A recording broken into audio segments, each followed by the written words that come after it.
Alors, je me présente pour ceux et celles qui ne me connaissent pas. Je suis Nathalie Delisle, je suis la nouvelle directrice organisationnelle de la CCIBC.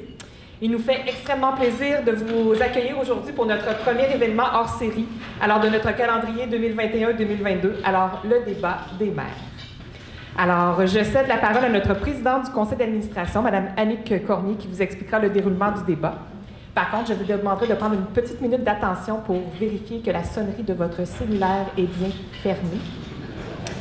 Le débat d'aujourd'hui sera filmé par notre ami Gilles cet après-midi et il sera diffusé par la suite sur nos plateformes, sur notre chaîne YouTube et sur nos pages Facebook, mais ce ne sera pas en direct.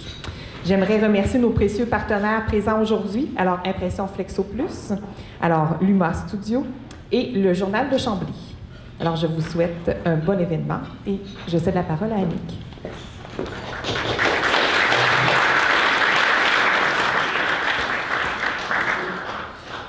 Madame Labbé, Madame Daigneault,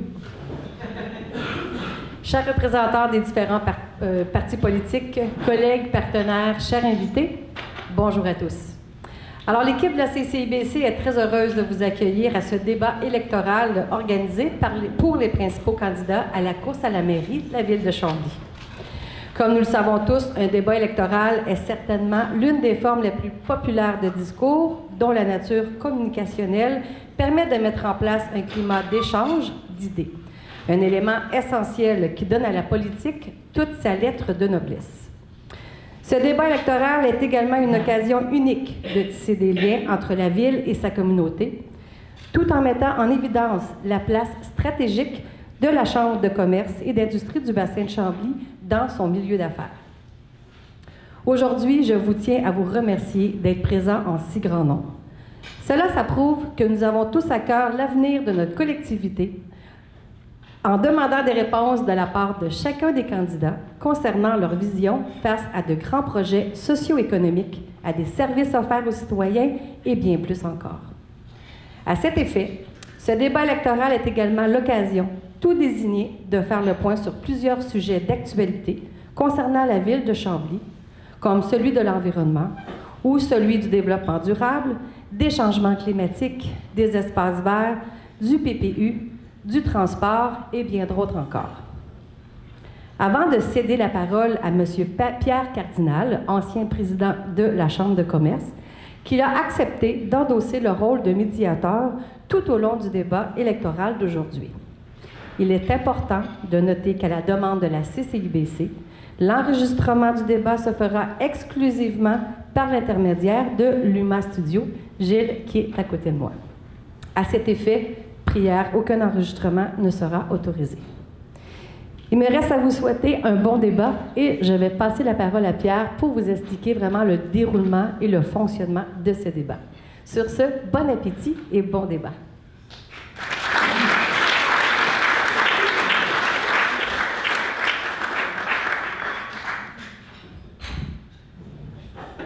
Alors, merci Madame la Présidente. Bienvenue tout le monde.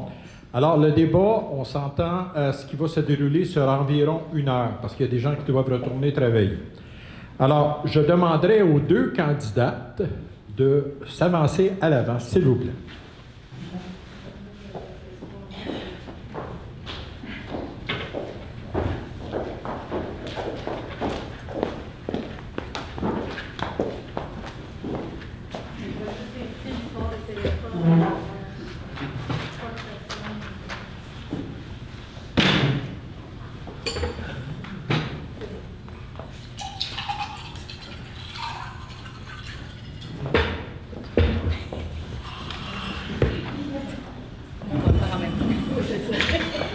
Alors, bonjour mesdames.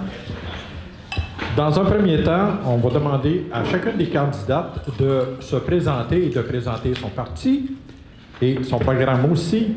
Vous aurez 5 minutes chacune pour le faire. Il a été déterminé dans l'ordre que Mme Labbé commençait la présentation et Mme Daigneault va suivre. Alors, c'est à vous. Merci. Merci beaucoup. On va s'installer, on a pour un petit bout. Bonjour à tous. Je veux d'abord remercier l'équipe de la Chambre de commerce pour l'organisation du débat. le Fourquet-Fourchette de nous recevoir et vous tous d'être ici, effectivement, comme le disait Annick. En si grand nombre, c'est le fun de se voir, c'est beau de vous voir. Puis on le sait maintenant, hein, c'est très difficile d'organiser ce genre de rassemblement-là, donc bravo pour l'organisation. Merci encore de nous offrir cette vitrine-là. Plusieurs d'entre vous me connaissez déjà, je suis native de Chambly. Je suis une fervente de l'achat local depuis toujours. On se croise vraiment souvent dans vos commerces et depuis fort longtemps. Vous m'avez possiblement connue comme conseillère. Pendant près de 2 ans, j'avais le bonheur de représenter les commerçants de l'avenue Bourgogne parce que mon district couvrait l'ensemble du Vieux-Chambly. Vous savez certainement que je travaille maintenant depuis plus de 2 ans comme mairesse avec beaucoup de dévouement et de disponibilité. Je comprends bien l'importance des commerçants locaux et le rôle qu'ils jouent dans le rayonnement de nos communautés. D'ailleurs, mon grand-oncle Marius Labbé a su créer un engouement particulier pour Chambly dans les belles années de sa fameuse cantine chez Marius. Et l'on continue encore d'y faire référence à travers toute la Rive-Sud et même plus loin encore.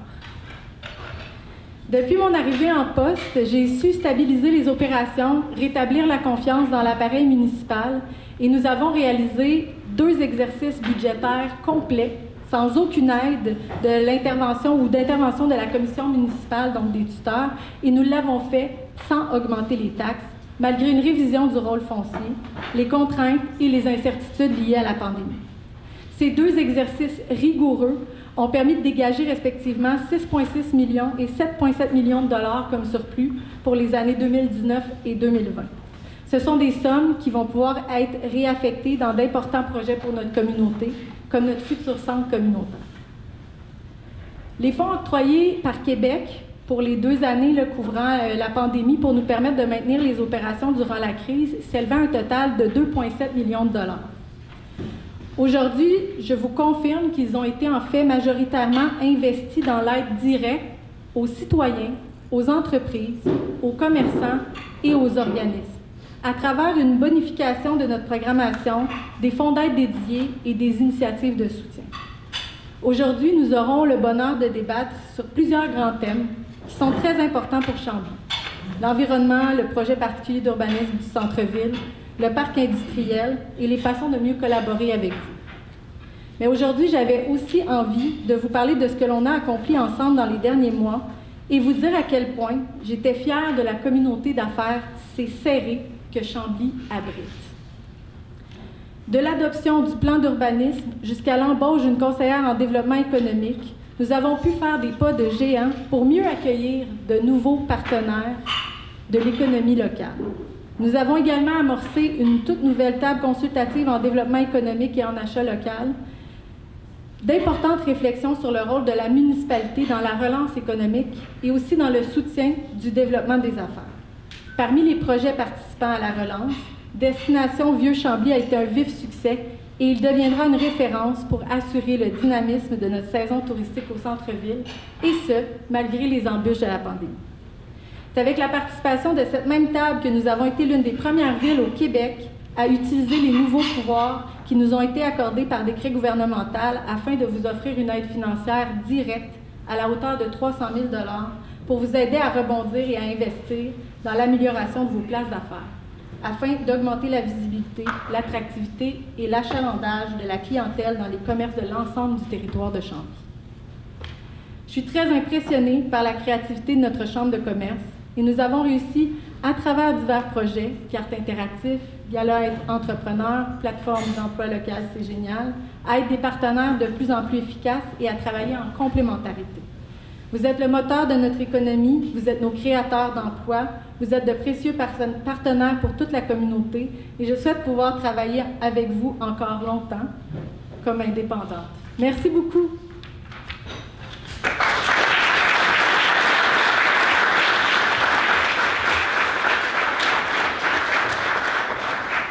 Madame Daigneault. Alors, c'est à mon tour. J'ai poussé mon micro, est-ce que c'est correct pour le son? Merci. Merci d'être là. C'est très précieux de pouvoir se retrouver après avoir été chacun dans nos maisons, avoir fait du Zoom, de se revoir en personne. C'est tellement agréable. Ça fait du bien de voir qu'on peut se saluer, se sourire en vrai. Alors, je suis Julie Desniaux, je suis conseillère sortante du district de Grande-Terre et candidate à la mairie au sein de l'équipe de démocratie Chambly. Je détiens un baccalauréat en communication et une formation en enseignement aux adultes ainsi qu'une formation en relations publiques. Je cumule plus de 15 ans d'expérience en tant que directrice de fondation, en gouvernance des organismes et en gestion des événements philanthropiques. J'ai cofondé et présidé le regroupement des fondations collégiales de Montréal dans le cadre du 40e anniversaire des Cégeps. Je suis aussi une membre fondateur d'un organisme de coopération internationale où j'ai siégé pendant 15 ans au sein du conseil d'administration, dont 10 à titre de présidente. Je suis la maman de 3 jeunes enfants qui alimentent chaque jour mes réflexions et qui me poussent à aller plus loin, à faire mieux pour notre environnement, pour notre ville, pour notre milieu. En 2017, voyant la démocratie de notre ville malmenée, je me suis engagée au sein du mouvement citoyen de Chambly. J'ai fait le saut en politique en 2019 grâce à l'appui de mes concitoyens du district des Grandes-Terres. Ces 2 dernières années, j'ai présidé et participé activement aux tables de concertation culture, patrimoine et toponymie, transport et mobilité active, ainsi qu'à 7 autres tables et conseils d'administration. Je suis substitut au conseil de la MRC et j'ai siégé pendant 6 mois à ce conseil. Mon poste de conseillère et mon implication active m'ont permis de constater que les besoins de notre ville sont toujours bien grands. Nous devons consolider, parfois refaire certaines de nos infrastructures. Nos étangs aérés ont besoin de notre attention. Nous devons nous préoccuper aussi de notre centre aquatique, développer une vision pour notre parc industriel en mettant sur pied une politique d'infrastructure et d'industrialisation, notamment avec vous, les entrepreneurs. Nous devons aussi nous doter d'une nouvelle planification stratégique et d'une vision d'avant-garde qui fera de notre ville la chef de file de la vallée du Richelieu. Pour réaliser ce mandat, je me présente à la mairie avec une équipe forte, puisque l'individualisme en politique ne mène qu'à un cul-de-sac. L'équipe de démocratie Chambly, épaulée par les citoyens, mettra son expérience et ses compétences au service des Chamblyens, toujours avec détermination, transparence et rigueur. Voici donc mon équipe. Denis Missud est consultant en développement économique local. Il travaille au démarrage et au redressement, au développement d'entreprises. Il est candidat et résident du district du canton depuis 2010. Il est membre de plusieurs conseils d'administration d'habitation sociale, de services aux aînés, et sa formation en économie et celle en gestion des coopératives enrichiront nos réflexions citoyennes. Lucie Legault réside à Chambly depuis 30 ans. Elle se présente dans le district du Bassin. Juriste de formation, son travail à l'Ombudsman de Montréal, un service chargé de défendre le droit des citoyens face au pouvoir public, lui permet de bien comprendre les besoins des citoyens et l'appareil municipal. Elle contribue donc à améliorer les services de cette ville. Mais au cours de son mandat comme conseillère, elle saura nous partager son expertise. Marie-Lise Desrosiers, conseillère sortante et candidate à l'élection, réside dans le district Charles-Michel de Salaberry depuis 30 ans. Avocate en pratique privée, elle a contribué tout au long de son mandat à mettre en lumière des lacunes dans certains de nos contrats, dans des redditions de comptes à la ville, et elle souhaite poursuivre son travail avec beaucoup de rigueur. La jeunesse arrive avec Samuel Robert, qui est notre candidat dans le district de la Petite-Rivière. Ce jeune homme de 23 ans, natif de Chambly, a toujours aimé sa ville et pour ses installations sportives, ses espaces verts et ses commerces. Samuel est un jeune entrepreneur, fonceur dynamique. Il est le créateur du Vroom Café. Patrick Dufresne, ambulancier, candidat et résident du district du Ruisseau depuis 2011, fait partie de notre équipe depuis les tout débuts. Patrick est nul autre que l'initiateur de la mobilisation citoyenne qui a mené à la web-diffusion des assemblées du conseil municipal et qui donne accès aux assemblées du conseil en tout temps, ce qui est un grand pas pour notre démocratie. Mathieu Beauregard, quant à lui, est chamblyen depuis toujours. Il réside dans le district des Grandes-Terres. Il a étudié en ingénierie et travaille dans le domaine de l'informatique depuis 25 ans. Mathieu est un citoyen engagé et souhaite, comme son père l'a fait précédemment, laisser en héritage une ville où il fait bon vivre. Notre équipe va travailler à concilier le développement urbain et la densification.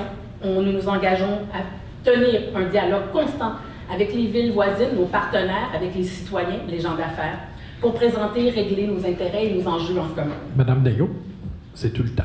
Ça donne bien. C'était ma dernière minute. Alors, on va procéder à la période de questions. Chacune des réponses devra durer 3 minutes maximum et vous serez chronométré par un chronomètre officiel, juste à côté de moi. Donc, première question, Madame Julie.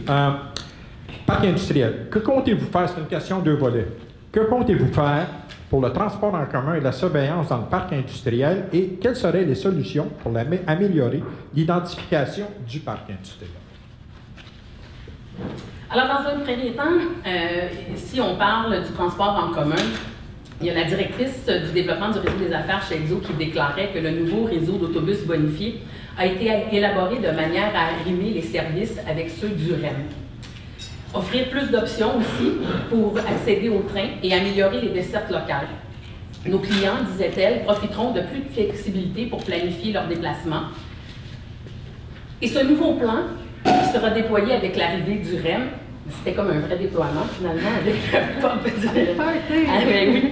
À Brossard, prévoit des circuits aux 15 minutes aux heures de pointe la semaine dans notre parc industriel, un passage aux autobus aux 60 minutes aux heures de pointe aussi. C'est un grand plus pour notre parc industriel, parce qu'il y aura aussi l'ajout d'un taxibus en semaine. On doit se réjouir de ces changements-là qui vont permettre de mieux desservir ce fameux parc et d'avoir une desserte plus efficace la semaine. Cependant, les trajets qui mèneront directement au REM favorisent encore une fois les employeurs de Montréal et l'économie de Montréal au détriment de notre économie locale et de son développement.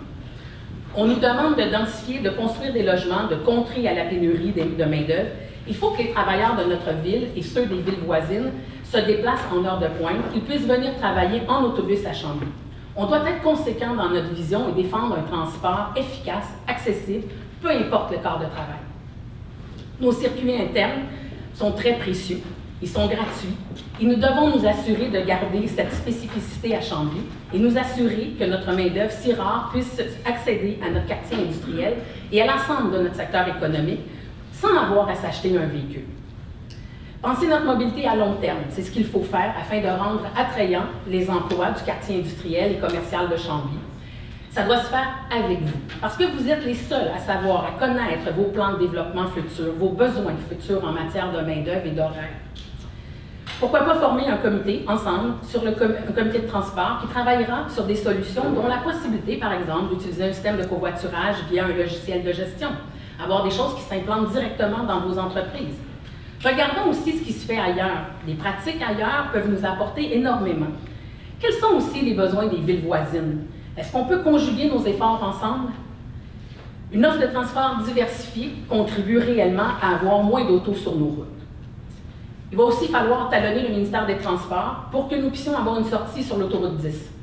En mai dernier, j'ai demandé à la Direction générale de la Ville de remettre à l'ordre du jour cette question pour qu'on puisse avoir un accès plus facile et plus facile, plus efficace. Et ils nous ont dit, parce qu'on avait une correspondance nous disant qu'on pourrait travailler sur ce dossier une fois la décision du REM prise connue. Alors, je m'engage comme mairesse à faire les représentations politiques nécessaires. Madame Daigneault, on est à 3 minutes. Voilà. Tout à fait. Alors, sur cet engagement-là, je cède la parole à Alexandra. Donc, effectivement, j'allais dans la même direction que Mme Daigneault. Il y a vraiment des bonnes nouvelles en matière de transport en commun pour Chambly, particulièrement pour le boulevard industriel.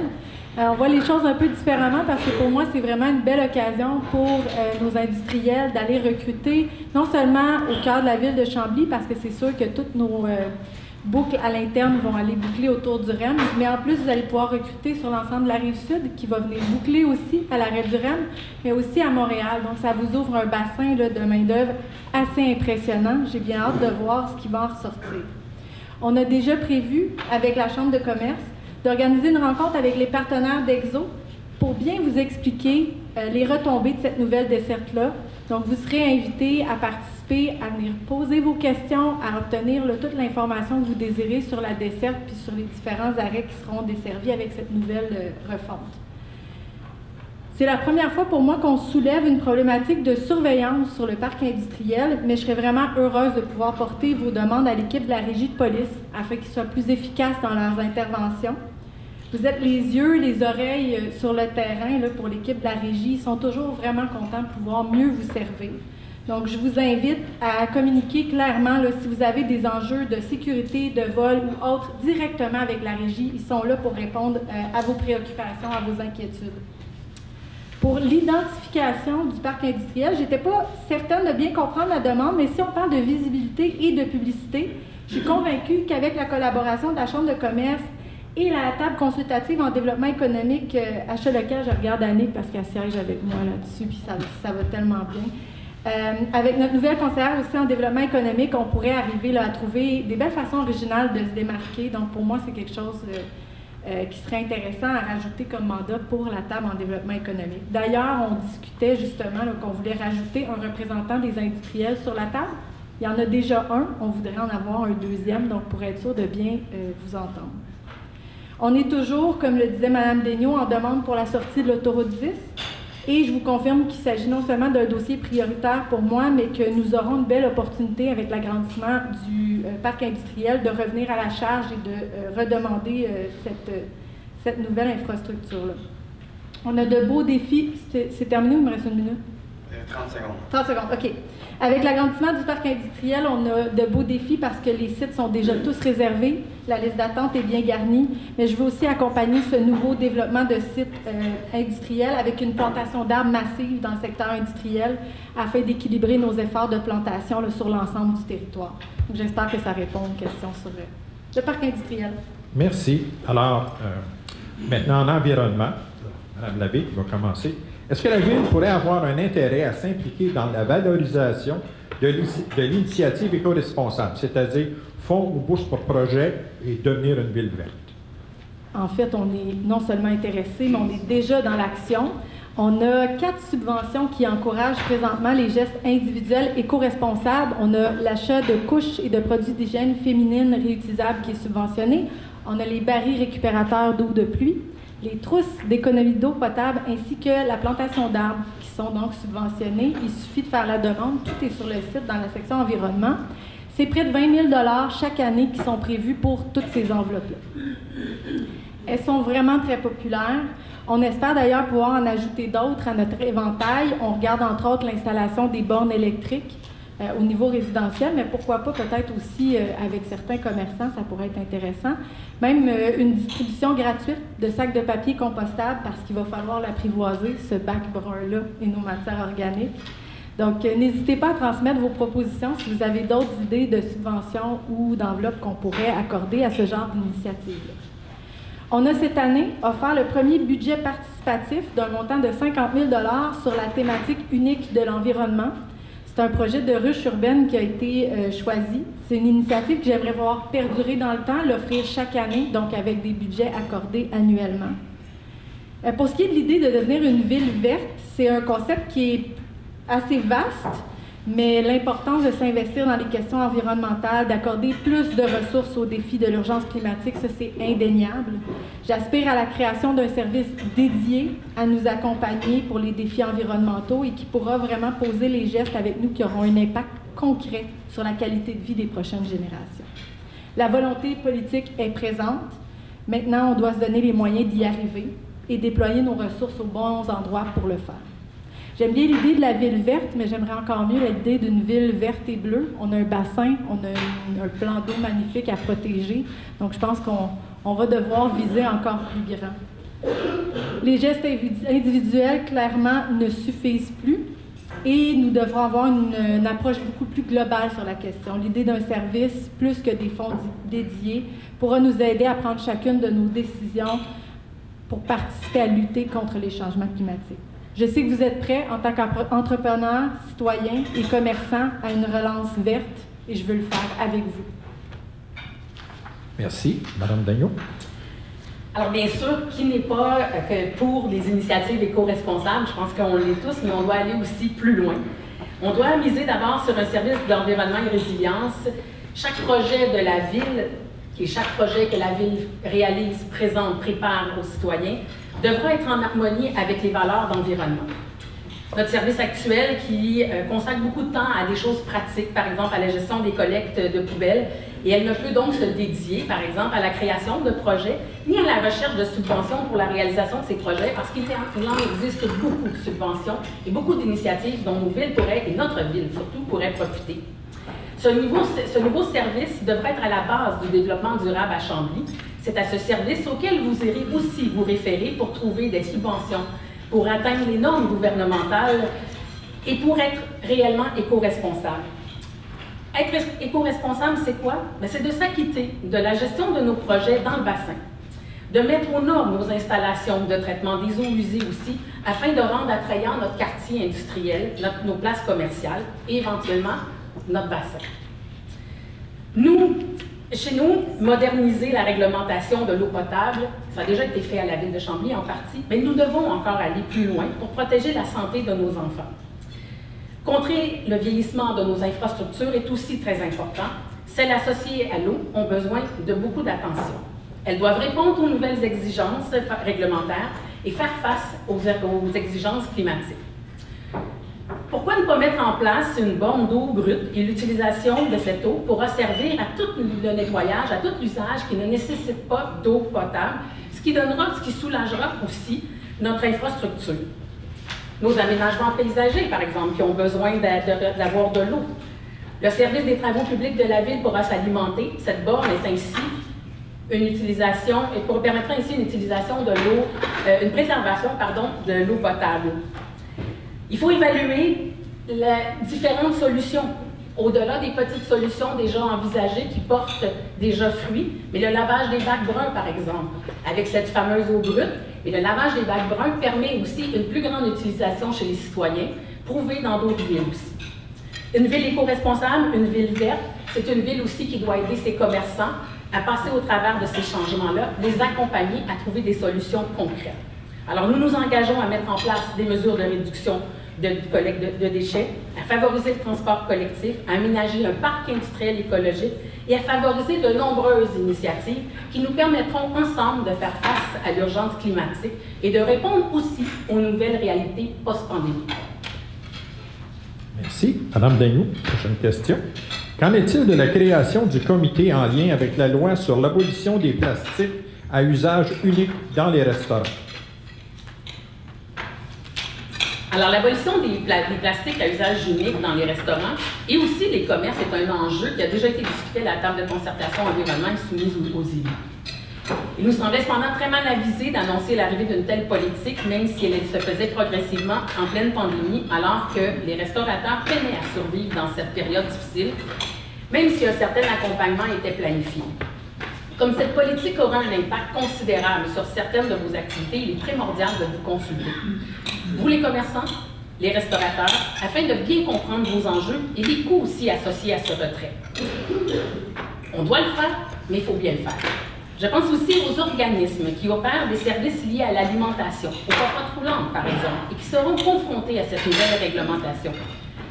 Il faudra qu'on puisse mettre en place notre service d'environnement et résilience, auquel vous pourrez, et les organismes, faire appel pour être accompagnés dans la recherche de solutions. Il faudra aussi proposer des alternatives pour des enjeux, dont celle des ustensiles, qui est un enjeu parlé par de nombreux restaurateurs comme étant un réel problème de gestion. D'autres villes comme Montréal ont fait le gage d'abolir le plastique à l'utilisation d'ici 2023. Et pour devenir une ville verte, nous devons travailler ensemble à trouver des solutions. À Démocratie Chambly, nous prenons l'engagement ferme de vous épauler et de vous accompagner dans cette transition pour qu'elle soit une réussite. Madame David. Oui, en fait, j'étais vraiment contente de voir cette question-là apparaître dans la liste. Premièrement, j'étais contente de voir qu'il y avait 4 questions sur l'environnement. Wow, on est tous rendus à la même place. Petite explication, effectivement, on avait déposé un règlement complet de bannissement des plastiques à usage unique. Ça a été fait en collaboration avec la Chambre. On avait pris le temps de vous consulter là, avec un sondage et d'avoir un peu votre son de cloche là-dessus. On était prêts pour lancer l'initiative. On voulait en faire l'annonce le jour de la Terre en mars dernier. Il y a certains élus qui ont préféré attendre. J'ai eu la chance, par exemple, de discuter avec plusieurs restaurateurs, plusieurs commerçants, et je sais que vous étiez prêts. Avec le nouveau conseil, je suis certaine que nous pourrons rapidement remettre le projet sur les rails et vous accompagner dans cette importante transition. Évidemment, la mise en place d'un nouveau règlement comme ça ne se fait pas sans vous. On a déjà engagé une ressource dédiée. Il était prévu de vous accompagner sur une période de 6 mois sur le terrain. Ce qu'on veut, en fait, c'est bien s'assurer que le règlement est réaliste, qu'il est applicable, puis qui vous permet d'opérer confortablement avec tous les changements que ces nouvelles pratiques comportent. Vous aurez aussi éventuellement de nombreuses occasions de vous exprimer, de nous aider à adapter le règlement à vos diverses réalités avant la modification de l'application finale du règlement. J'ai constaté aussi qu'il y avait certaines inquiétudes qui revenaient souvent chez les commerçants. C'est celles qu'on essayait de réglementer les contenants déjà manufacturés. C'est une erreur de compréhension du règlement. Donc, on ne visait pas du tout les produits que vous recevez déjà emballés, c'est vraiment ce que vous emballez sur place. La bonne nouvelle, c'est que Québec, de son côté, travaille pour mieux responsabiliser les manufacturiers et qu'on travaille tous ensemble de toutes parts pour que les efforts portent fruit. Il n'y a pas de nouveau comité qui va être formé. C'est en fait toutes les observations, les possibles modifications qui vont être présentées pour en discuter aux 2 tables consultatives concernées. Donc, on sait tous, en fait, que la relance économique va devoir être aussi verte que possible. La Ville est prête à vous accompagner afin de viser tous ensemble à adopter de meilleures pratiques. Nous avons tous intérêt à ce que nos sites d'enfouissement servent le moins possible. Nous arriverons à ça ensemble. Merci. Prochaine question, Mme Labbé. Qu'est-ce qui pourrait être amélioré pour le manque d'identification des pistes cyclables, entre autres manœuvres des camions? C'est une question intéressante. En fait, je suis contente que la sécurité des cyclistes soit une préoccupation des camionneurs, quoique c'est possiblement un cycliste qui a posé la question, ou peut-être un cycliste camionneur, qui sait, en tout cas c'est quelqu'un qui s'y connaît. Dans la dernière année, on a fait appel à l'organisme Vélo Québec pour nous proposer des recommandations sur l'ensemble de notre réseau cyclable. On en met en place progressivement. Donc, l'une d'elles, c'était de séparer nos pistes cyclables qui sont encore sur la chaussée et d'en faire des pistes en voie propre. C'est par étapes qu'on y arrive, mais on a déjà commencé le travail. Vous pouvez voir là, dans le secteur de l'école et du parc Sainte-Marie, ces efforts-là qui ont été commencés et on planifie de continuer en fait à chacun de nos projets de réfection de rue pour vraiment implanter les nouvelles pistes de manière très sécuritaire, donc en voie propre. Par exemple, à court terme, on parle de la rue Hertel, Talon, La Palme et toutes les prochaines réfections à venir, là, donc vraiment bien les planifier. On a inclus aussi dans la vaste étude de circulation qu'on commence cette année et qu'on a commandée, un volet qui est réservé exclusivement aux déplacements actifs, donc vélo, mais aussi piétons. On veut identifier nos enjeux pour le bouclage du réseau, la sécurité et le partage de la route afin de mieux répondre aux besoins des piétons et des cyclistes. On a bien hâte aussi de pouvoir appliquer ces recommandations-là. Le partage de la route, c'est un grand défi pour plusieurs et on doit mettre en place des mesures qui vont maximiser la sécurité de tous les usagers. Mais je vous invite, là, camionneurs ou cyclistes, à nous identifier là, des tronçons où vous trouvez qu'il y a des problématiques particulières parce que c'est sûr qu'on va pouvoir les traiter là, dans notre étude de circulation qui est en cours présentement. Merci. Madame Daigneault. Moi aussi, j'ai beaucoup aimé cette question-là. D'abord parce que j'ai siégé à la table de concertation de transport et mobilité. On a été saisis à plusieurs reprises de questions concernant les pistes cyclables et on a été sensible aux commentaires et on a apporté certains correctifs, mais il y a toujours place à l'amélioration. La semaine dernière, j'étais contente aussi de voir cette question-là parce que la semaine dernière, j'ai fait le tour de notre ville et roulé sur presque toutes nos pistes avec un citoyen super utilisateur. Ce tour cycliste m'a permis de faire le tour, d'avoir en un coup d'œil, et non une seule fois, un tour que je n'avais jamais fait d'une seule fois. On le fait par petits bouts quand on sort de nos maisons pour aller avec nos enfants à vélo. On le fait de temps en temps aussi pour aller dans des directions précises. Mais de faire le tour de l'ensemble de nos pistes cyclables dans une seule sortie, c'est la première fois que je le faisais. La conclusion, c'est qu'on a de très belles pistes cyclables à Chambly qui nous permettent de nous déplacer à travers la ville, d'un quartier à un autre, d'une maison à une autre, de notre maison à un point de destination, pour le travail aussi, ou juste pour le plaisir. Il y a quand même des constats qui ont été effectués. Nous devons prioritairement connecter les pistes existantes entre elles. Il arrive, à certaines reprises, que nous nous retrouvions à la fin d'une piste cyclable sans qu'il y ait rien de bout, sans qu'il y ait d'indication. On se retrouve au bout d'une rue sans savoir où aller. Nous devons pédaler partout pour rejoindre la piste cyclable. Il faudra se pencher sur ces petits tronçons importants pour garder nos pistes sécuritaires. Le marquage par de la chaussée pourrait être une solution rapide et efficace en attendant les résultats, entre autres, de l'étude de circulation. Une fois toutes nos pistes connectées, nous pourrons ajouter des panneaux indiquant des directions de quelques-uns de nos attraits, de lieux, de services dans notre ville, tels que le phare, la bibliothèque, le centre-ville, notre mairie, des stationnements, le skatepark. Des indications nous permettant aussi de rejoindre les différentes routes vertes des champs, la bande du canal serait très utile. Il va falloir ensuite se mettre dans la peau d'un cycliste pour corriger certains endroits chaotiques, parfois dangereuses, pas juste en raison des manœuvres des camions, ça c'est certain. Cette intervention, vous allez me le mentionner, il va falloir aussi les faire le long de notre piste Périgny, à la croisée des boulevards industriels, Brossard et autres, parce qu'il y a des lieux très dangereux. L'augmentation des cyclistes, que ce soit à Chambly ou ailleurs, elle est présente partout à l'année et on va devoir considérer dans nos solutions le fait que la présence des cyclistes est toujours de plus en plus grande. Le ministère des Transports va devoir travailler avec nous et nous déployer son plus grand cycliste pour travailler à des solutions efficaces. Est-ce que c'est une minute ou c'est... je vois votre doigt levé? 15 secondes. Il faut faire appel à nos citoyens super utilisateurs, parce que ce sont eux qui ont les visions réelles de l'utilisation de nos pistes cyclables. Merci. Prochaine question. Quelles sont les prochaines étapes avec le parc, c'est-à-dire l'ancien golf, suite à la suspension du permis de construction de Trigone? C'est moi qui recommence. Ouais. Alors, dans un premier temps, il est important de clarifier que la suspension des permis de Trigone affecte les projets de construction en cours et que le terrain laissé vacant par l'ancien golf appartient à un propriétaire privé.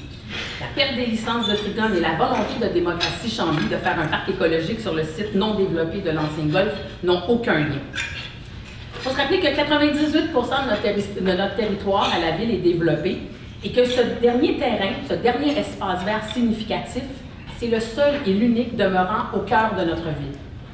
Une fois minéralisé, construit, on ne pourra plus jamais revenir en arrière. Il faut garder en tête que la moitié du terrain de golf est développé par un projet domiciliaire à haute densité déjà. On parle de 40 logements à l'hectare, avec une absence de parcs et d'arbres matures. L'espace de l'ancien golf a fait l'objet déjà d'enjeux aux élections municipales de 2017-2019 et est encore présent cette année. On va devoir avoir le courage politique de nos idées, faire des choix pour l'ensemble des citoyens de notre ville, nous assurer que cet espace soit voué prioritairement à des fins de conservation pour les générations à venir. Évidemment, c'est un terrain privé.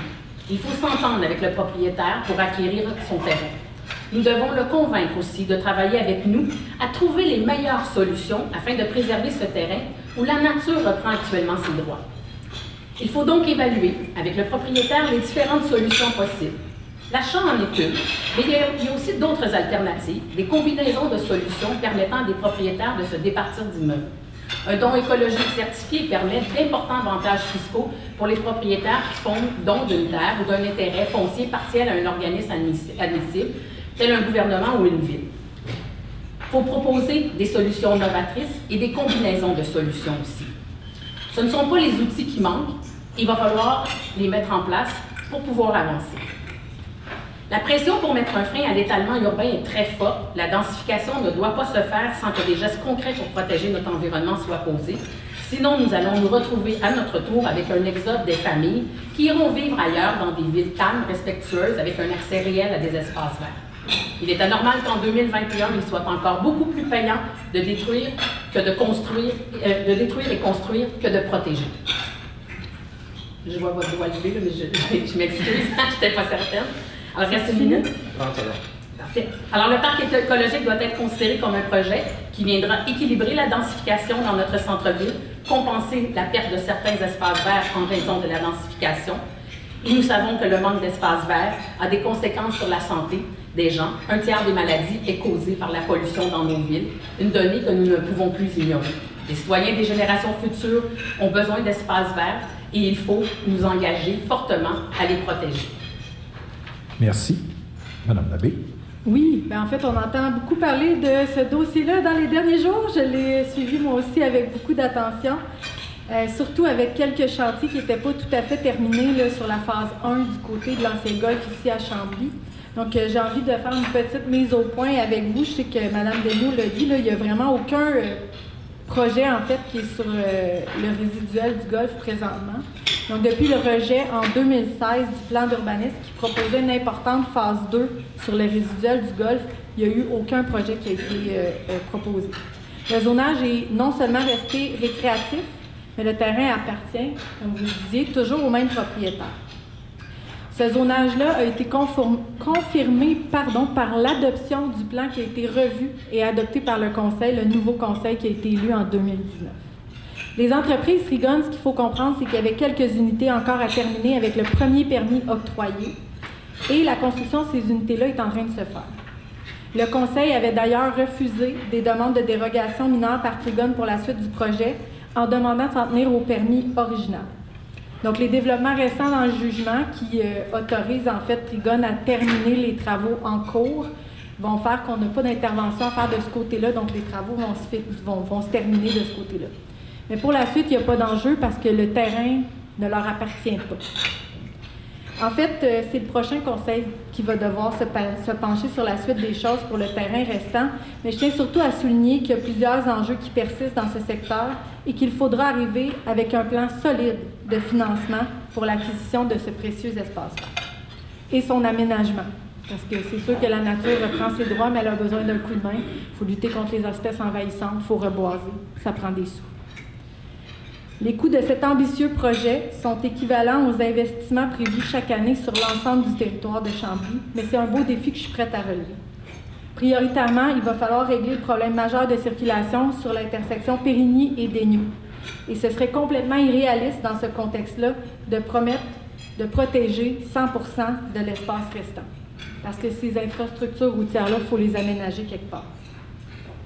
Je persiste, par exemple, à croire que nous sommes toujours en mesure de maintenir le plan qui a été présenté aux citoyens en 2011, celui qui promettait un 9 trous de golf au centre du projet, en proposant plutôt la conservation, le reboisement et l'aménagement de cet espace naturel pour répondre aux besoins de la population.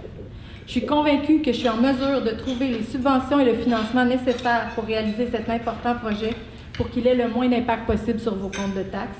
Il suffit de bien le planifier. Merci. Alors, maintenant, question sur le PPE.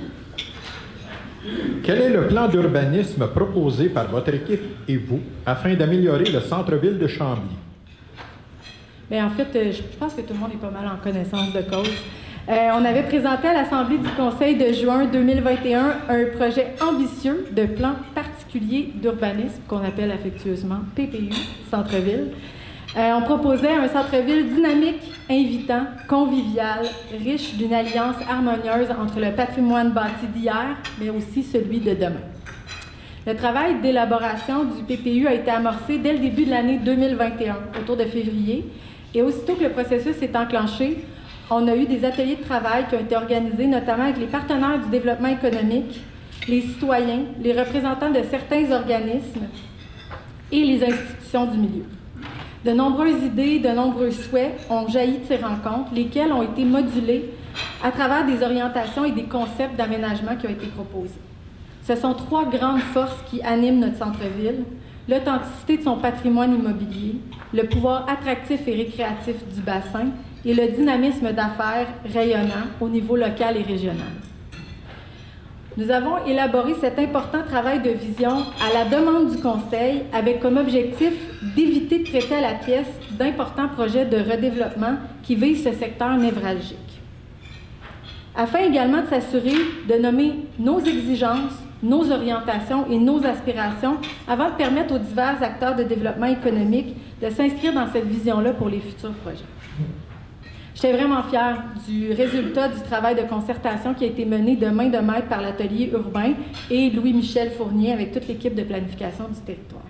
Je suis confiante qu'avec un conseil renouvelé, on va pouvoir déposer un plan bonifié pour une nouvelle consultation assez rapidement.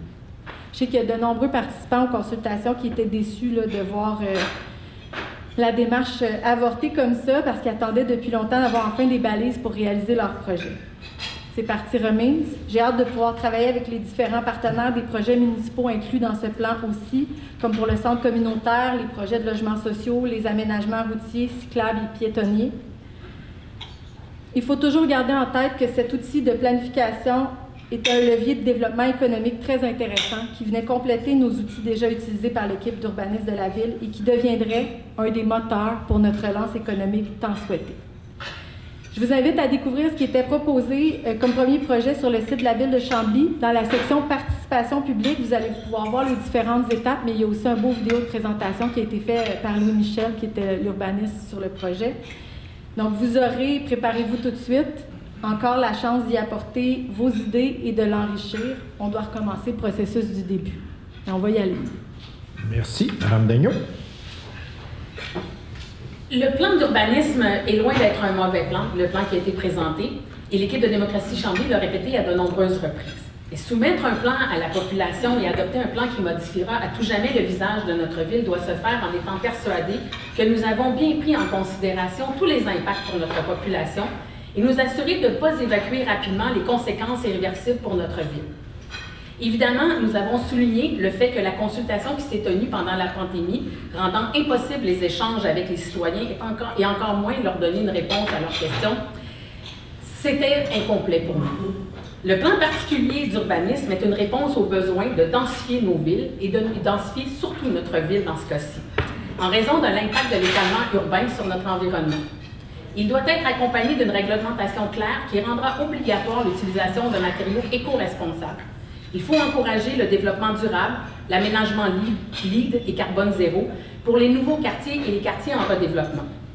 Dans ce règlement, nous devons aussi inclure la possible construction d'une école. L'augmentation de la population, même si elle est considérée comme vieillissante, ne doit pas faire abstraction de ce besoin. Le projet de règlement doit aussi inclure un pourcentage de logements abordables dans les nouvelles constructions pour contrer la crise du logement sévissant actuellement, et ce, malgré l'existence d'un règlement. Nous devons nous assurer que nos citoyens auront accès à ces logements à des prix leur permettant de demeurer à Chambly. C'est une action concrète pour permettre à notre main-d'œuvre travaillant dans nos commerces et de nos entreprises de pouvoir vivre et s'établir à Chambly. Démocratie Chambly travaillera aussi à favoriser le transport en commun le long de la 112 à l'intérieur de notre territoire. Nous travaillerons aussi avec les villes voisines pour que la mobilité de nos citoyens et de notre main-d'œuvre soit efficace et qu'elle leur permette d'accéder à nos entreprises et d'y venir travailler facilement. Le vieillissement de la population nous amène à revoir aussi nos services offerts aux personnes âgées. Nous devons bâtir pour eux et avec eux des milieux de vie. C'est seulement eux qui peuvent nous faire part de leurs besoins en matière de logement, de loisirs, de culture. Ça ne veut pas dire de tout recommencer à zéro, bien au contraire.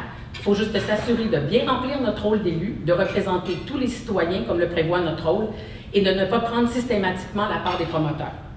Nous prenons l'engagement à Démocratie Chambly de vous consulter, de prendre des décisions qui auront des impacts, pour les décisions qui auront des impacts majeurs. Vous consultez, vous, citoyens, commerçants, entrepreneurs, pour que l'avenir de nos enfants soit garanti dans les prochaines générations. Merci. Prochaine question. Selon vous, quelles sont les problématiques du centre-ville et comment planifiez-vous les rectifier? Madame Daigneault. En faisant du porte-à-porte, parfois il y a des réponses qui sont venant des citoyens surprenantes. On réalise une chose quand on leur parle du centre-ville, il y a des citoyens qui identifient très clairement notre centre-ville, puis pour d'autres, il n'est pas clairement défini. Alors, à Démocratie Chambly, on s'engage à trouver le juste équilibre entre sa mission commerciale, sa mission économique et sa mission récréo-touristique. Il faut penser à notre pôle culturel, cet établissement qui doit briller au cœur de notre vie socio-culturelle et devenir un centre d'intérêt où s'alimenter se conjugue avec culture et divertissement. Voici la vision de Démocratie Chambly pour le centre-ville et ce vers quoi tout nouveau projet doit tendre. Garantir un accès au bassin tant pour les sports de plaisance que pour les passants. Conserver notre patrimoine et le cachet champêtre du Vieux-Chambly. Développer le boulevard Périni dans son axe commercial en permettant la construction en hauteur, tel que le prévoit entre autres le PPU. Il faut conserver à tout prix notre patrimoine qui garantit une vitalité touristique et économique pour nos commerçants. La ville de Chambly doit devenir un lieu de villégiature pour nos visiteurs et nos touristes, et nous nous engageons à développer une offre d'hébergement touristique. Le projet particulier d'urbanisme propose une belle vision de notre centre-ville, mais comporte des lacunes, et Démocratie Chambly souhaite ajouter tout l'axe de part et d'autre du boulevard Périgny, qui n'a pas été pris en considération et qui doit être traité dans son ensemble. Ça laisse actuellement en plan nos 2 entrées majeures dans notre ville.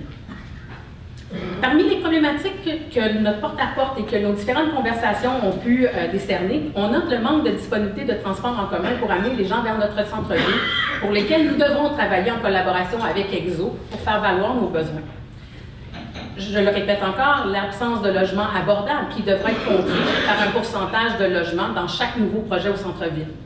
Les enjeux de partage de la route aussi, camions, piétons, vélos, devront faire l'objet d'une planification rigoureuse et judicieuse en collaboration avec nos citoyens. Nombre de citoyens qui travaillent à Montréal ne connaissent pas les services offerts à Chambly, dans notre centre-ville. La vision inscrite dans notre plan d'urbanisme stipule qu'en 2035, Chambly aura renforcé son caractère distinctif en mettant en valeur son patrimoine bâti, ses ensembles villageois et ses paysages riverains. Nous devons y travailler tous ensemble. Merci. Madame Labbé. La démarche qui a été réalisée autour de l'élaboration du plan particulier d'urbanisme nous a permis de constater certaines faiblesses dans le secteur, évidemment.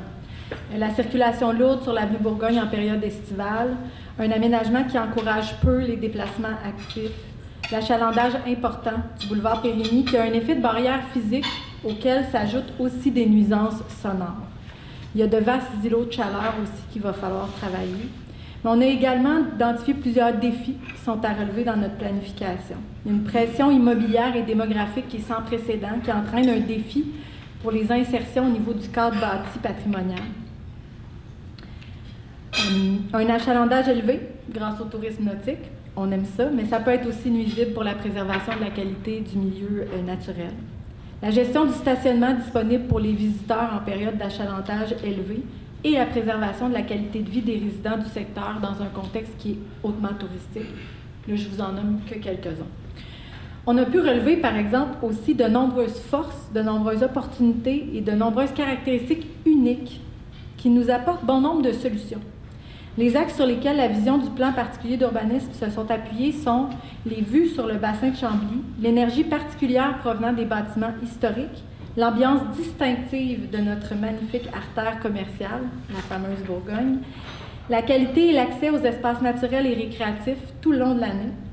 Et c'est en gardant à l'esprit le bien-être des résidents de tous âges que nous avons guidé la démarche pour nous permettre de trouver des façons concrètes de bien développer notre centre-ville. En fait, de le redévelopper.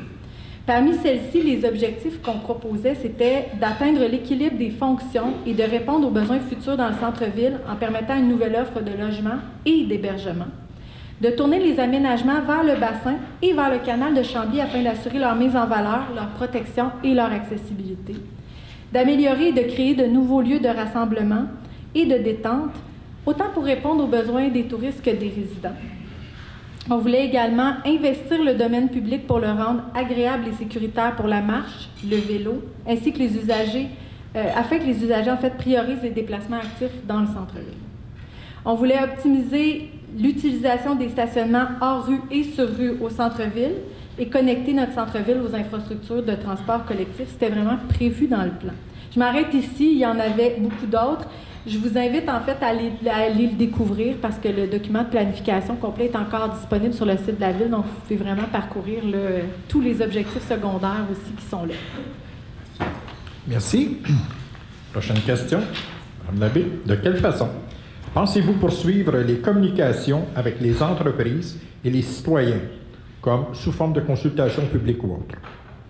En fait, on a amorcé une grande démarche de consultation publique avec l'équipe des communications.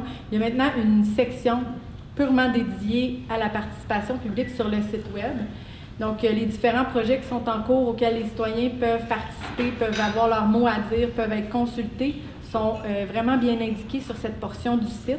C'est très détaillé, vous avez tout l'échéancier, donc savoir quand est-ce que vous pouvez contribuer, jusqu'à quelle date vous pouvez envoyer vos commentaires. On est aussi déjà rendu à notre 4e budget participatif. On va continuer dans cette lancée-là. On va en prévoir au moins un annuellement. Juste pour vous expliquer un peu le budget participatif, qu'est-ce que ça mange en hiver, c'est vraiment des exercices où les projets cheminent uniquement avec des décisions citoyennes. Donc, c'est des projets qui proviennent des citoyens. Après, on fait une table de sélection avec des citoyens qui proviennent de nos différentes tables consultatives, donc qui choisissent les meilleurs projets. Puis ensuite, c'est soumis au vote de la population. Donc, il n'y a aucune ingérence des élus ou des fonctionnaires, c'est vraiment un choix populaire. Parlant justement des tables, c'est notre meilleur outil consultatif et nous avons en fait créé ou remodelé 6 tables en tout. On a la table famille, aînés, jeunesse et vie communautaire, la table culture, histoire, patrimoine et toponymie, la table développement économique et achat local, la table environnement et développement durable et la table transport et mobilité active. Depuis la création de ces tables-là, on a fait quelques ajustements, mais vraiment, j'ai hâte de pouvoir appliquer. On a reçu les recommandations de l'Institut du Nouveau Monde, qui est un organisme reconnu en participation publique. Donc, j'ai hâte de les rendre encore plus efficaces. Et on veut également, comme je le spécifiais plus tôt, rajouter un membre représentant des industriels à la table de développement économique. Présentement, avec tous les moyens qu'on a de s'impliquer, avec la web diffusion des assemblées, la ville de Chambly n'a jamais été aussi transparente et participative. En fait, tout ce qui manque, c'est votre participation, c'est vous, c'est votre énergie et vos idées. Donc, je vous invite à vous joindre à nous. Merci. Donc, Mme Daigneault. C'est à moi. Alors, effectivement, on a fait de grands efforts pour mieux communiquer avec vous, mais les communications ne semblent pas rejoindre les citoyens et les entreprises. Peu de citoyens participent à la vie démocratique et aux consultations. La pandémie a une part de responsabilité, c'est certain, dans ce manque de participation, mais elle ne peut pas expliquer à elle seule l'absence des citoyens. Le plus grand problème, c'est que souvent la consultation survient après l'élaboration des projets, ce qui a mené à des levées de boucliers qui auraient pu être évitées si les consultations avaient été réalisées réellement au début ou avant de faire des plans.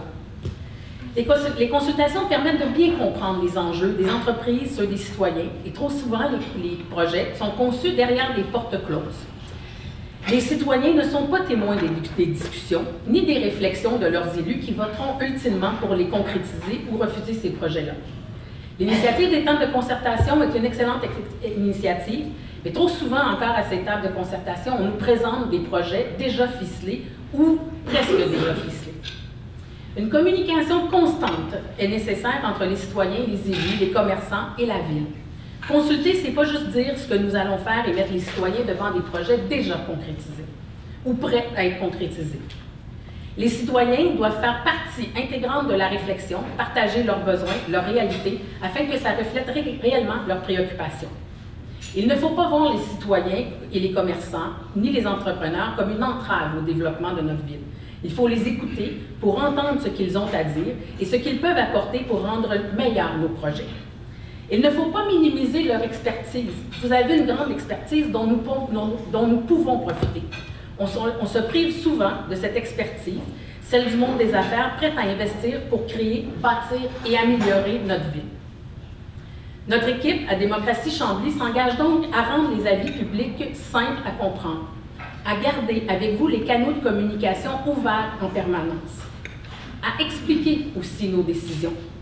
Il ne faut pas attendre que les projets viennent à nous, il faut les appeler, les solliciter, les rêver. Il faut faire l'inventaire de nos lieux à développer, rencontrer les créateurs de milieux de vie culturelle, de vie économique, industrielle, parce que nous n'avons qu'une seule ville à vivre.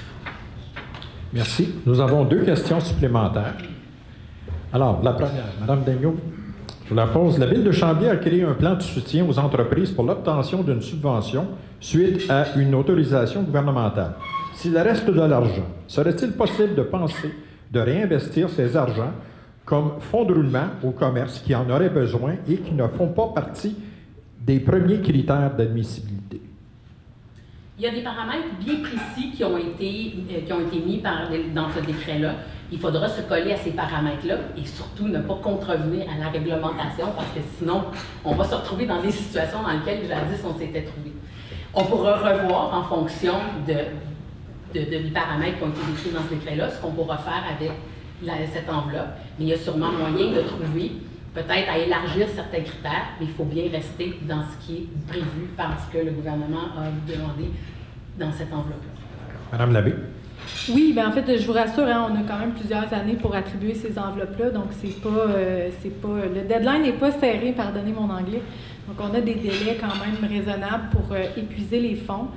Bien entendu, on a pensé à cette possibilité-là, qu'on n'ait pas autant de demandes qu'on a d'argent. Donc on veut voir après, quelques mois d'application de cette nouvelle enveloppe-là, voir si on ne peut pas assouplir quelques critères, permettre à plus d'entreprises, on a visé certains secteurs, peut-être qu'il y a d'autres secteurs qui s'ajouteront. Bien entendu, cet argent-là vient de l'enveloppe COVID, hein, donc si jamais on se trouvait trop restreint par les limites de la portion décret et de l'aide directe aux entreprises, bien, cet argent-là pourrait retourner à l'enveloppe COVID puis nous permettre plus de latitude, soit investir en programmation, investir autrement là, pour vous soutenir différemment si vraiment ça ne fonctionnait pas. Mais jusqu'à date, on reçoit beaucoup de demandes. Puis je vous invite même à faire des demandes si vous pensez ne pas être admissible. Faites la demande quand même, parce qu'avec ces demandes-là qui vont être refusées, on va pouvoir nous travailler sur des nouveaux critères pour vous permettre d'entrer dans les commerces qu'on peut aider. Donc, on va travailler avec vous pour s'assurer qu'elle va être bien utilisée, cette enveloppe-là. Merci. Deuxième question. Il est dit que la ville de Chambly compte 446 commerces et places d'affaires qui emploient 3281 personnes, 122 entreprises dans le parc industriel qui emploient 2364 personnes, 400 000 visiteurs et plaisanciers qui contribuent à l'essor touristique de la ville. En tenant compte de ces données, si vous êtes élu, quelle place comptez-vous donner à l'écoute des citoyens corporatifs qui contribuent de façon très significative à l'essor économique de cette ville? Oui, c'est mon tour, hein? J'essaie de suivre. Bien, je pense que je l'ai nommé plus tôt, mais définitivement, vous avez une place importante, surtout à la table de développement économique et d'achat local. Je pense qu'avec la Chambre de commerce, on travaille fort aussi pour établir des liens solides puis s'assurer de rejoindre le plus de monde possible, donc membres et même non-membres. Je pense qu'on va continuer à travailler dans ce sens-là. Donc, c'est important qu'on se trouve des bons canaux de communication puis qu'on continue à travailler de concert. Très important. Je l'ai mentionné pour ma part tantôt, vous détenez une expertise incroyable qu'on n'a pas tous. On ne peut pas être tous des bons ingénieurs, des bons médecins, des bons restaurateurs ou des gens qui font... Vous avez une expertise dont vous devez nous faire profiter. Et le canal de communication entre vous et nous doit être un canal ouvert en permanence. On doit pouvoir, au-delà de nos tables de concertation, au-delà de la Chambre de commerce, pouvoir se parler pour que vous puissiez nous faire profiter de votre savoir, de vos besoins, de vos réalités qui changent. On l'a vu dans les 2 dernières années avec l'arrivée de la pandémie. Il peut arriver des choses qui changent complètement le visage de notre réalité. La prochaine fois, ça sera un autre événement. J'espère qu'on n'aura pas d'autres pandémies, mais ça sera autre chose, d'autres événements qui changeront le visage pour lesquels on devra s'adapter et vous entendre aussi sur quels sont les impacts de ces événements-là sur vos réalités. Vous devez nous partager votre expertise, nous en faire part et nous partager vos idées aussi. Merci beaucoup. Maintenant, nous sommes aux questions du public. Madame la Présidente.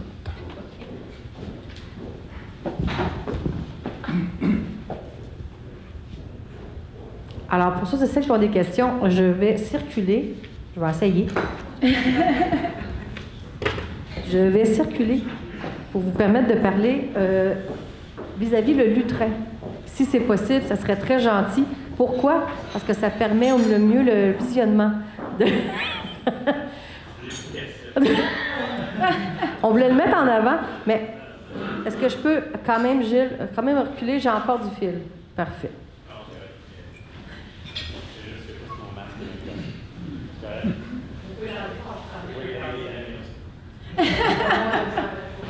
Bonjour, mon nom est Guy Lagacé de Sport Expert Chambly.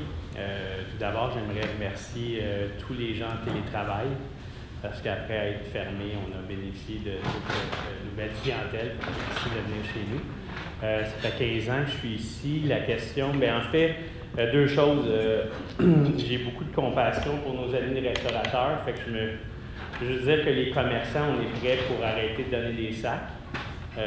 Go, peu importe. Deuxième chose, c'est le fun d'avoir 2 femmes qui se présentent à la mairie. Fait que, je vous souhaite, c'est le fun d'avoir une femme, peu importe ce qui va se passer. Puis ma question, c'est que je voulais savoir vos positions sur Moi, je me considère un petit commerçant. J'ai commencé, ça fait très longtemps. Puis, je voulais savoir c'est quoi notre place, les commerçants. Puis, je ne suis pas dans le quartier industriel, je ne connais pas trop les industries. Mais quel genre d'écoute on peut avoir s'il y a des modifications? Là, présentement, une modification qui va avoir lieu sur le Grand Boulevard, c'est positif. Mais moi, je me demandais, en tant que payeur de taxes, quelle écoute je vais recevoir quand je me présente au bureau là, administratif. Voilà, c'est une longue question. Madame Labbé. On était à moi, OK. Bien, en fait, j'ai eu un flash aussi en terminant ma question, puis j'ai répondu vite tantôt, mais j'ai oublié de parler aussi de notre nouvelle conseillère en développement économique. Et ça, c'est un outil tellement intéressant pour justement la communication avec les entrepreneurs de tous les secteurs. Et puis ça, il ne faut vraiment pas se gêner d'utiliser ce nouveau canal de communication-là, cette nouvelle ressource-là qui est dédiée entièrement à votre écoute puis à vous trouver des solutions. Donc ça, c'est vraiment quelque chose d'exceptionnel. Pour ce qui est de... Bien, je sais que ça vise quelque chose en particulier avec le Grand Boulevard. Là, pour ce qui est des réfections de rue, c'est bien particulier, mais ça a été vraiment intéressant parce que le Grand Boulevard, on la planifie déjà dans quelques années et on a eu la chance, en fait, on a demandé que vous soyez consultés pour avoir un peu votre vision des choses puis vos besoins. En consultation, il faut toujours se dire qu'on ne peut pas retenir les idées de tous, mais je peux vous dire qu'en ayant vu là, comment le plan avait évolué, on vous a bien entendu, il y a des choses qui ont changé. On va vous le représenter, ça va être fait par l'équipe de planification du territoire, donc gênez-vous pas à communiquer directement avec l'équipe de planification du territoire. Puis on va recevoir encore une fois vos commentaires pour en arriver à un dessin final, mais on a encore du temps. On veut vraiment inculquer cette façon-là de travailler dans toutes nos pratiques puis dans toutes nos réflexions de rue, donc vous allez être impliqués le plus tôt possible dans les étapes pour être sûr qu'on s'enligne à la bonne place. On ne peut pas plaire à tout le monde, on n'arrivera pas à une solution idéale pour tous, mais on y travaille très fort. Merci. Madame Blaine. Bien, au risque de me répéter, votre expertise, votre opinion est très importante. Je pense qu'on doit favoriser l'écoute de nos citoyens, peu importe qui ils sont, qu'ils soient corporatifs, qu'ils soient des entrepreneurs qui viennent du parc industriel ou de notre centre commercial, on doit le faire. Il y a quand même des gens qu'on entend moins. Les gens du Grand Boulevard, on vous entend moins. Les gens de Périgny, on les entend moins aussi. Il y a des gens qui sont plus vocaux. Je pense il y a des gens du parc industriel aussi qu'on entend moins. Il va falloir faire un effort considérable pour ouvrir la possibilité de vous parler plus, de vous entendre aussi et de travailler ensemble sur des solutions réelles et concrètes qu'on pourra mettre en place. C'est certain, comme le disait Mme Labbé, on n'arrivera jamais à faire plaisir à tout le monde. Le rose est la couleur préférée de certains, le bleu pour d'autres. Il y en a pour qui c'est l'orange. On n'arrivera jamais à trouver des scénarios parfaits. Mais on va trouver les meilleurs scénarios qui ne vont pas léser des gens au détriment de d'autres, qui ne vont pas favoriser des gens au détriment de d'autres non plus. Je pense que quand on travaille en se parlant tout le monde et en favorisant la participation du plus grand nombre possible, on arrive à trouver des solutions et des vraies solutions qui plaisent à l'ensemble des gens. Nous avons une autre question. Alors, bonjour, moi je suis Cynthia Normandin, je suis la propriétaire de l'école de danse Académie d'Anza depuis 25 ans, que je suis dans la région Chambly. Moi, je suis toujours comme je suis une entreprise, mais je n'ai pas au détail, je vends du rêve, j'appelle ça comme ça parce que on apporte énormément, que ce soit jeune ou moins jeune dans la vie, surtout en ce moment. Les gens ont besoin de bouger, ont besoin de créer. Je trouve que depuis 25 ans que je suis ici, j'amène des gens de l'extérieur dans la ville qui, pendant le cours de danse, les parents vont magasiner, vont se promener. Et je considère que je n'ai jamais eu assez de considération pour avoir l'école, on est renommé, on se promène partout en compétition. Et je me fais souvent dire, quand j'essaie d'approcher, qu'on ne fait pas partie de l'organisme de la ville. Donc, c'est pas la danse de la ville de Chambly. Mais j'ai des fois voulu, comme juste cet été, en pandémie, j'avais pas le droit de louer une salle pour mes jeunes, faire les camps de jour, les spectacles. J'ai essayé d'avoir la scène extérieure que personne n'utilise. J'ai dit, je vais payer, mais je fais pas partie de la ville. J'essaie de louer le pôle depuis que c'est ouvert. Je réussis pas à le louer. Donc, c'est très compliqué. On dirait que j'arrive dans l'administration. Puis, donc, j'ai une question, pas une question. Je voulais juste dire que, ou non, j'ai pas un restaurant, mais, ou j'ai pas un, parce je me considère qu'on a eu de la misère toutes les deux, là, 18 mois presque fermé, sauf que peut-être, comme on dit tantôt, les couleurs et tout ça, je comprends ça, mais la considération pour tous les types de commerces, je pense que ce serait le fun juste d'avoir une écoute quand on écrit à la ville, que ça tombe pas juste dans l'administration. Alors, voilà, c'est plus un commentaire plus qu'une question, parce que je me bats souvent pour essayer de dire « Allô, on existe, on est ici, on a des centaines d'élèves, des parents qui se promènent dans la ville. » Donc, voilà, c'est plus demander une petite considération par rapport à ça pour pouvoir nous impliquer tout le monde dans ce milieu-là. Voilà. Merci. Je pense que vous soulevez un point très important parce que dernièrement, je parlais avec un organisme qui dit « Moi, je suis un organisme, je suis considéré comme un organisme pour certains services. À d'autres égards, je suis considéré comme une entreprise, on me refuse des services. » Donc, vous soulevez une question sur laquelle on doit se pencher puis qui est préoccupante, puis vous n'êtes pas la seule à vivre. Et c'est quand on parle de canaux de communication, quand on parle de liens ensemble, il faut bien déterminer quels sont les services qu'on donne et ne pas non plus mettre ça dans des silos. Parce qu'il y a des organismes communautaires qui ont besoin de services commerciaux. Il y a des organismes qui offrent un service plus communautaire. Donc, il faut qu'il y ait un maillage entre tout ça, puis il faut qu'il y ait de la communication pour pas qu'on coupe au couteau l'ensemble de ces services-là, sans non plus tomber dans de l'autre côté aussi. Mais je pense qu'il y a lieu de se préoccuper des services que vous offrez à nos enfants, à des adultes aussi, à la population, puis d'un autre côté, de regarder ce qui se passe au niveau des organismes communautaires qui ont des activités dans lesquelles ils ont besoin des services commerciaux ou des services résidentiels, puis qu'ils chevauchent sur les deux aussi. Donc, il y a une préoccupation. Moi, je l'entends, puis on pourra travailler sur ça avec un immense plaisir parce que vous n'êtes pas la seule à soulever cette chose-là. Oui, bien en fait, c'est pas une question, mais pourtant, il y a tellement plein de réponses. En fait, bien, premièrement, pour les locations de locaux, pour les salles, pour la disponibilité d'espace, on est vraiment pris avec bien, une grande problématique d'absence de locaux. Ça fait longtemps que je le répète, mais on a besoin d'un centre communautaire depuis de nombreuses années. Le pôle culturel ne répondra pas à cette nécessité-là, puis vous le comprenez bien, hein, on a une seule salle, et puis là, il a fallu faire des priorisations, donner des orientations. On a décidé de privilégier au niveau des organismes sans but lucratif. Vous avez raison, ça vous met un peu à l'écart, mais à un moment donné, il faut faire ce genre de priorisation-là. Ce qu'il faut comprendre aussi, c'est qu'on a des limites légales à respecter. Il y a des contrats qu'on ne peut pas accorder directement des commerces ou des gens qui ont un but lucratif qu'on peut faire avec des organismes. Donc, il y a cette différence-là qui, c'est pas subjectif, là, on n'a pas le choix, c'est fait comme ça dans la loi.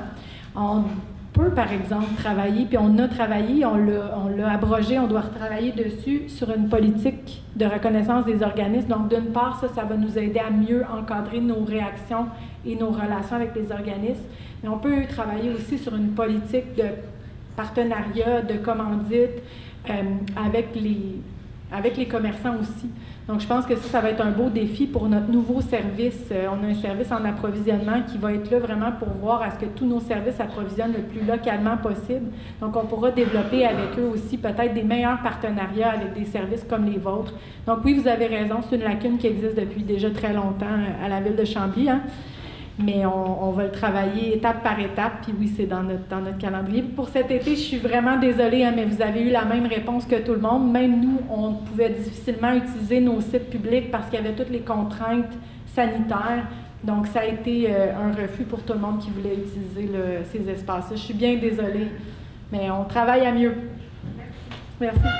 Nous avons le temps pour une autre question. Je ne sais pas si... Oui, j'ai une question ici.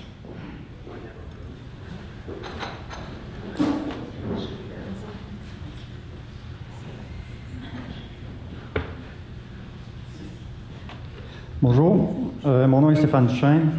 Je ne suis pas membre de la Chambre de commerce et je n'ai pas de commerce non plus, donc je pose ma question à titre de citoyen. On a parlé un petit peu du PPU tout à l'heure et c'est un projet qui va changer la face de Chambly pour toujours dans les décennies qui viennent. J'aimerais que vous m'expliquiez chacune, si vous êtes élus, quels seront les gestes concrets que vous allez poser pour vous assurer que tous les citoyens, corporatifs ou non, soient exposés et comprennent bien ce qui s'en vient à Chambly et puissent participer à la discussion? C'est mon tour. Mais en fait, ce que vous demandez, c'est plate, là, mais c'est impossible. Je ne peux pas forcer tous les citoyens, les 31 000 citoyens de Chambly à s'intéresser à ce qui se passe ni en développement, ni en loisirs, ni en culture à la ville de Chambly. Je ne peux pas vous forcer à participer à nos consultations publiques, ça c'est impossible. Je ne peux pas vous faire visionner de force des capsules vidéo qu'on fait sur les projets, mais je travaille le plus fort possible pour diffuser le message puis s'assurer qu'on le rend accessible à tous.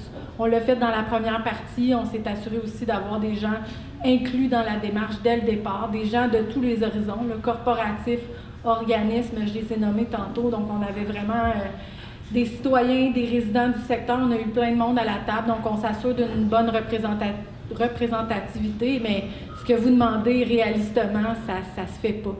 Je peux pas attacher chacun des citoyens devant un ordinateur et leur demander de répondre à un sondage. Ça reste que c'est selon votre participation, votre intérêt. Puis je vous le dis, aux portes, on en rencontre qui sont pas intéressés. C'est dommage, mais c'est ça. Merci. Madame Daguy.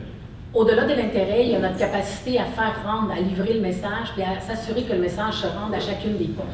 C'est vrai qu'il y a des gens qui ne s'intéressent pas à la politique, on le voit, mais il y a des gens qui s'intéressent à ce qui se passe dans notre ville, puis qui ne sont pas au courant de ce qui se passe dans notre ville pour différentes raisons. On a des gens qui ne lisent pas bien, on a des gens qui n'écrivent pas bien, on a des gens qui n'ont pas facilement accès à Internet, même si on est à Chambly. On a des gens qui n'ont pas Internet, on a des gens qui manient difficilement les réseaux sociaux. Il y a des gens qui ne peuvent que avoir leur information par les journaux.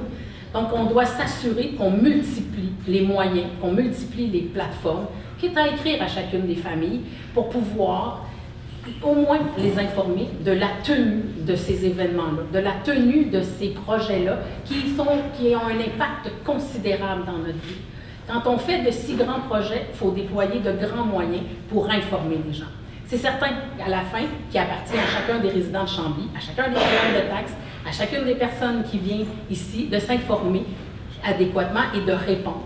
Si vous ne répondez pas, c'est une question, c'est une chose qui vous appartient, ce geste-là, mais il nous appartient, comme élus, comme ville, à déployer encore et toujours plus d'efforts pour ouvrir ces canaux de communication-là, cet échange-là, et s'assurer que vous avez accès à l'information. Merci. Alors, merci beaucoup à tous. Nous sommes prêts pour la conclusion de nos deux candidates. C'est moi. Alors, en conclusion, j'aimerais vous dire que dans un premier temps, je suis animée par des valeurs d'intégrité, d'entraide, de respect, que ma capacité à susciter le dialogue, mon expérience en gestion des organisations, ma maîtrise des dossiers, mon courage décisionnel, ma connaissance de la scène municipale, régionale, provinciale, me caractérise comme femme et comme élue. Mon leadership, ma capacité à rassembler les gens autour de moi m'ont permis de rassembler des candidats ayant des compétences et des expériences professionnelles complémentaires qu'ils mettront au service des Chambliens et de notre ville. Et ça me permet aussi de faire une grande équipe avec les citoyens et avec vous. Pour les candidats de Démocratie Chambly, il n'y avait aucun doute, nous devions former une équipe, unir nos idées ensemble, on débatte pour une saine démocratie. Le faire ouvertement depuis le début pour faire preuve de transparence envers les citoyens, pour qu'ils aient une idée claire, pour qu'ils votent, était très important. Le travail en équipe avec les citoyens nous permet de confronter nos idées, d'unir nos idées aussi ensemble pour représenter l'ensemble de la population. Chaque semaine, chaque mois, des élus se réunissent pour prendre des décisions et discuter des projets, des règlements de notre ville. Ces rencontres se font derrière des portes closes et les citoyens assistent au vote lors des élus, trop souvent sans explication lors de nos assemblées du Conseil. La politique municipale doit être plus accessible et nous devons être en mesure d'expliquer nos décisions et nos positions. Aujourd'hui, en 2021, nous sommes forcés de faire face à l'urgence climatique, à réfléchir sur nos impacts sur l'environnement, sur la société et la gouvernance, sur la manière dont nous prenons nos décisions, et cette manière-là doit être transparente. Elle doit prendre en compte les impacts sur la société que l'on habite et nous permettre de poser des gestes concrets pour notre cité et notre environnement. Tous les élus de Démocratie Chambly s'engagent à maintenir un dialogue avec vous, à réfléchir les moyens avec tous les citoyens et les gens d'affaires, pour vous offrir des logements abordables afin de permettre à nos familles de se loger en fonction de leur budget et de faire face à la pénurie de main-d'œuvre, de planifier la capacité de nos infrastructures en amont de la densification, de préserver notre dernier grand espace vert, de mettre à jour la politique environnementale, protéger nos berges, améliorer la qualité de l'eau, de revitaliser aussi la portion de Chambly-Canton dans le respect de son histoire et de son patrimoine, de favoriser le transport et la mobilité afin que les services répondent aux besoins réels de notre population, dynamiser la culture en offrant des lieux de création et de diffusion, adopter un plan de développement stratégique pour notre ville, améliorer nos installations sportives et communautaires pour qu'elles répondent aux besoins existants et émergents, poursuivre le développement du parc nature pour qu'il soit accessible toute l'année. Notre territoire peut encore accueillir des créateurs d'emplois et d'espace. L'équipe de démocratie ira à leur rencontre pour leur présenter notre ville, les inviter à réaliser des projets, à innover, à permettre des projets avec des mixités d'usage, à valoriser nos espaces et surtout à offrir une qualité de vie exceptionnelle à nos citoyens. Et parce qu'on a juste une ville à vivre, je vous invite à être avec nous ces leaders qui feront vivre Chambly. Merci. Madame Labbé. Oui. Bien, pour terminer, j'ai envie de souligner la vitalité et l'attractivité de Chambly. Nous avons su être résilients et solidaires à travers une crise sans précédent. J'en sais la fin, il manque des mots. Et les résultats sont visibles et ça me rassure pour la suite. En sachant que Chambly a atteint les limites de son développement, en fait du développement de son périmètre urbain, les défis qui accompagnent un redéveloppement sont très grands et demanderont beaucoup de courage et de créativité. La ville aura besoin de quelqu'un qui saura supporter la croissance en exigeant l'excellence, autant pour notre centre-ville que pour notre parc industriel. Je suis celle qui est en mesure de permettre à Chambly de prendre sa place et j'ai déjà démontré que la vitalité économique est une priorité pour moi. Je continuerai de vous représenter et de faire entendre vos besoins auprès des différentes instances avec toute la force nécessaire pour que nous soyons reconnus comme des partenaires clés du développement régional. En voyant à quel point notre communauté d'affaires est solide et elle est restée forte, je suis très confiante qu'avec un accompagnement bien défini de la part de la Ville de Chambly, nous arriverons à maintenir un équilibre harmonieux sur le territoire et à générer une saine croissance économique pour tous. Tout en conservant l'authenticité de notre magnifique milieu de vie, le charme de nos paysages saisissants, en protégeant la richesse de notre patrimoine, il faudra assurer le dynamisme de notre offre commerciale, en se diversifiant et en répondant présent pour saisir les opportunités. Ça fait trop longtemps que nous avons identifié des besoins en termes d'hébergement, de tourisme, de logement et que nous assistons à une pleine occupation de nos locaux commerciaux. Nous sommes prêts à y répondre et des partenaires sérieux veulent prendre part à notre essor. Il est temps que Chambly utilise son attractivité pour consolider ses acquis, pour investir dans de grands projets rassembleurs et qu'elle devienne un exemple en se réinventant au niveau fiscal. Je souhaite être celle qui vous proposera de nouvelles façons de travailler ensemble.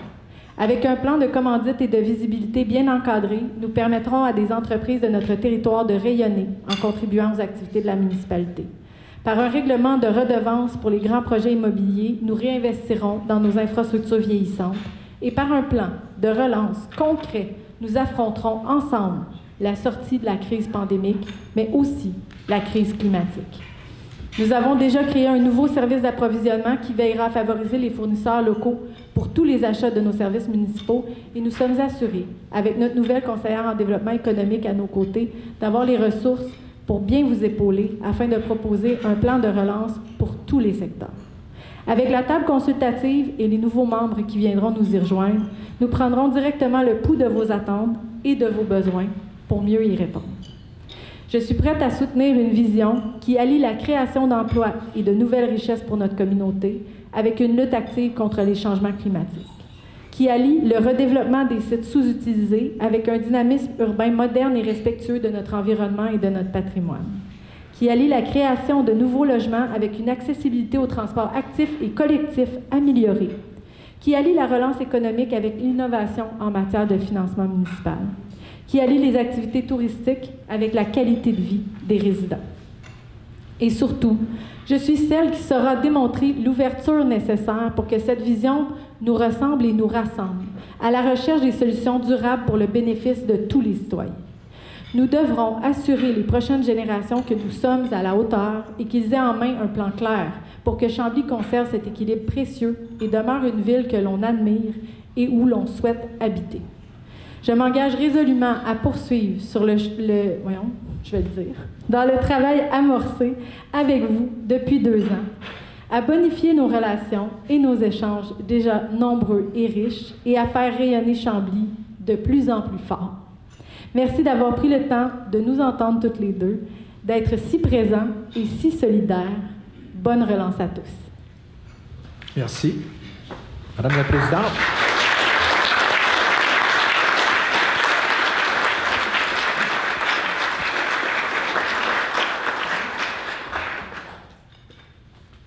Alors, merci à tous. Je vous remercie pour ce beau dîner. Merci, Madame Labbé. Merci, Madame Dagneau. Ce fut fort intéressant.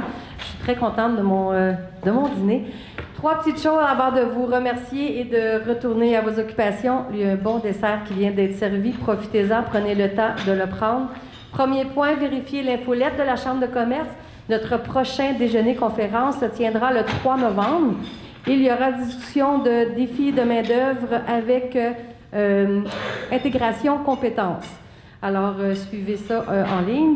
Deuxième petit point que je veux apporter, on ne peut passer sous silence le gala entrepreneuriat avec Gilles Sigouin.